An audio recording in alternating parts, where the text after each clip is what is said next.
Hello students. Now today I am going to teach you the first part of the story, The Elevator, written by William Sleator. Now what is this story all about? This story is about a 12-year-old boy named Martin. Martin is a worrisome and fearful boy who is bullied at school. He is scared of elevators and develops fear of a fat old woman who stares at him when they are together in the elevator. Now, the theme of the story is that one day we have to face our fears, so we must stop running away from fears. If we want to overcome our fear, we have to face that fear challengingly. Then only we can overcome that fear. It was an old building with an old elevator, a very small elevator which could carry only 3 people. That means it was obviously a small elevator. Martin, a thin 12-year-old boy, felt nervous in it from the first day he and his father moved into the apartment. Of course, he was always uncomfortable in elevators, afraid that they would fall, but this one was especially unpleasant. Why? Perhaps this was because of the poor lighting and the dirty walls. Perhaps it was because of the door, which never stayed open long enough and slammed shut with a loud clanging noise. That means the elevator made a very bad sound, a loud echoing sound, while shutting. Slammed means closed with a bang. Daram kore bondo howa, closed with a bang. Perhaps it was the way the elevator shuddered each time it left the floor. Shuddered means shook violently. Jore kepe utto. As if it was exhausted, as if it was very tired. Maybe it was simply too small. It seemed crowded even with only 2 people in it. That means Martin felt suffocated inside the elevator. He felt very fearful because of the poor lighting as well as the dirty walls of the elevator. Now he could have taken the stairs instead of using the elevators. Now why didn't he take the stairs? The stairs were no better. Martin tried them one day after school. There were no windows and the lights were not working. That means it was very dark, the stairs. The Martin's footsteps echoed behind him on the cement as though there was another person getting closer. By the time he reached his home on the 17th floor, he was gasping for breath. Obviously, from the ground floor till the 17th floor, it was a very tiresome climb with stairs. That was also a reason due to which he had to use the elevator. He couldn't refuse using the elevator because 17th floor is very high. And one day when he used the stairs, he was gasping for breath. Martin's father worked at home, worked from home. He wanted to know why Martin was out of breath. Why didn't you take the elevator? He asked, frowning at Martin. Frowning is looking angrily at Martin. You are not only skinny and weak, you are not only thin and weak and bad at sports. His face seemed to say, but you are also a coward. Now, Martin's father should have given his son confidence. Instead of that, he used to reproach him. It was not the correct way of parenting. After that, Martin always took the elevator. He would have to get used to it, he told himself, just like he got used to being bullied at school.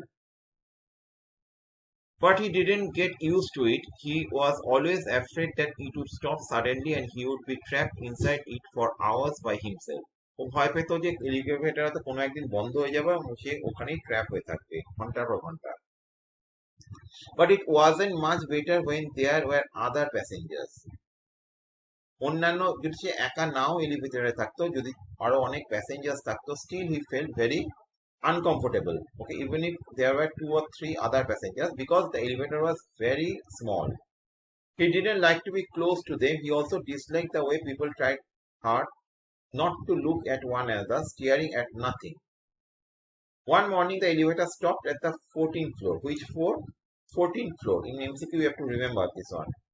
And a fat lady got on. The first time, the lady entered the elevator from the 14th floor. 15 তলা. She was wearing an old green coat that ballooned around her. Okay, যেটা ফুলে ছিল তার চারিপাশে.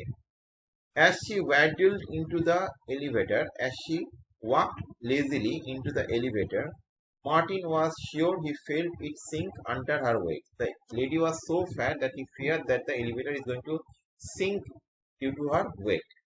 She was so big that her coat brushed against him, ঘষা খেয়েছিল তার শরীরের সাথে, and he had to squeeze himself into a corner.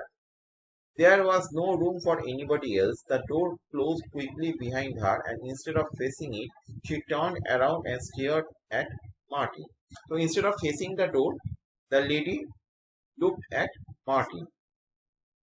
So Martin looked at her for a moment. She had large, fleshy cheeks, tholthole gal, and no chin. Okay, the cheeks were so fleshy that the chin was not visible. Just a huge mass of neck. মানে ঘাড়ে গদ্দা নেই যেটা বলা যায়. Her blue eyes were tiny but sharp. They seemed to be boring into Martin's face. Okay, yes, the eyes seemed to be staring directly into Martin's face. Martin looked away, but the woman didn't turn around. Was she still looking at him? He glanced at her quickly, then looked away again. She was still watching him. He wanted to close his eyes. He wanted to turn around and stare into the corner, but how could he? Okay, it would be awkward. Okay, if he could just turn around and look at the back side of the elevator. Also, if he closes his eyes, okay, simply closing eyes will not alienate him from the lady. Okay, the lady will be still there inside the elevator. So if he was afraid of the lady, then closing eyes was useless. The elevator trekked down to 12, then 11. The piggy eyes were still looking at him. The eyes of the lady, okay, are compared to the eyes of pigs. Okay, and she was still staring at him. She had to be crazy.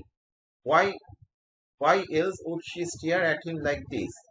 What was she going to do next? Now, what was the use of looking continuously at Martin? Okay, Martin felt very uncomfortable. What was she going to do next? He wondered. She did nothing. She only watched him, breathing loudly, until the elevator reached the first floor at last. Martin wanted to run past her to get out, but there was no room.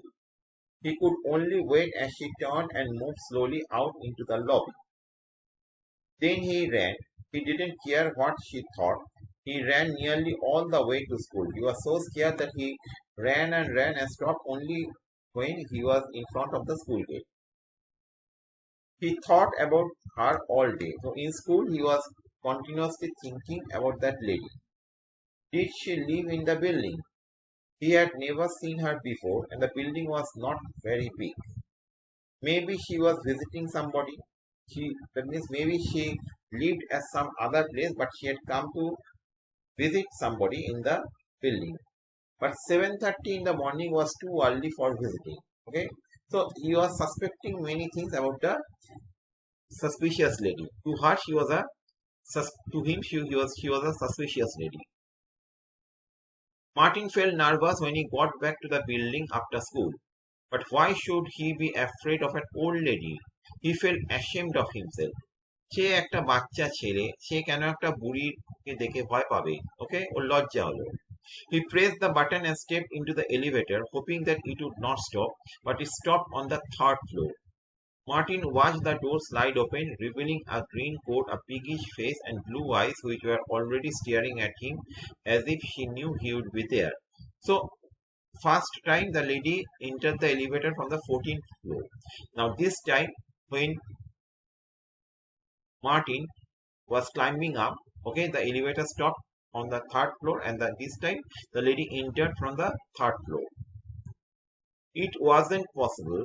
It was like a nightmare. Okay, it was like a পুরা Swapna, okay, মানে দুঃস্বপ্ন যেটা আমরা বলি.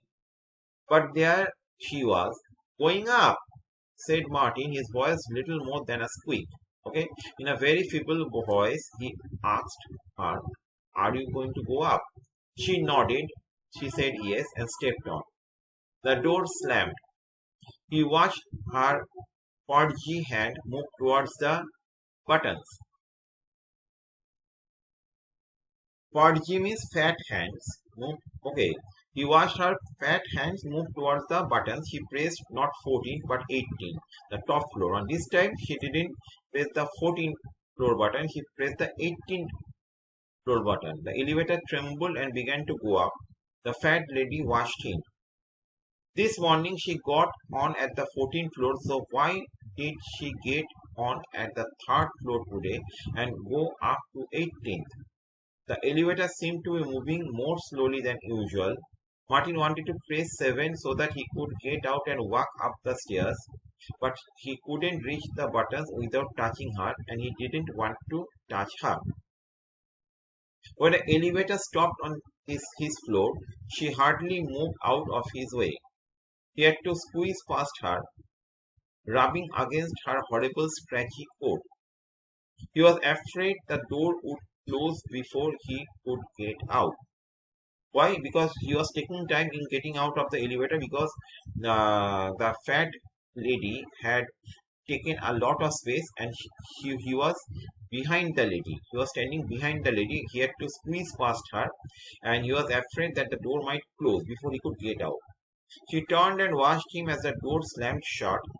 Now she knows I live on 17, he thought. Have you ever noticed a strange lady in the elevator? He asked his father that evening. Can't say I have, he replied, not looking away from the television. That means the father was not actually concerned about what actually his son was saying. Okay, he didn't take his eyes away from the television. He just, in a passive way, he said, I can't say that whether I have seen any strange lady or not. Martin knew he was probably making a mistake, but he had to tell somebody about the woman. She was in the elevator with me twice today. She just kept staring at me. She never stopped looking at me for a minute. He was complaining to his father.